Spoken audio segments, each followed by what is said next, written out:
Guna mempercepat pembelajaran tatap muka, Dinas Kesehatan beserta Dinas Pendidikan Kota Banjarmasin telah menggencarkan pelaksanaan vaksinasi pelajar tahap pertama Kamis lalu.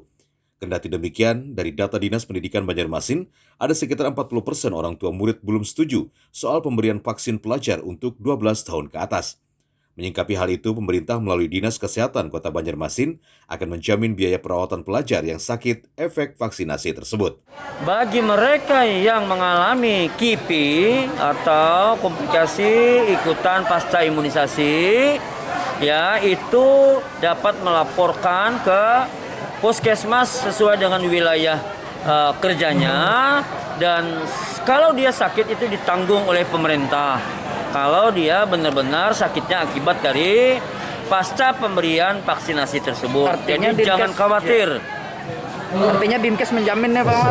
Ya, dan kita menjamin bahwa vaksin ini aman untuk anak-anak siswa. Sementara itu, Dinas Kesehatan Kota Banjarmasin mengklaim ada sekitar 95% guru pengajar telah mendapatkan vaksinasi. Dari Banjarmasin, Alif Hidayatullah, Kalsel, 1net.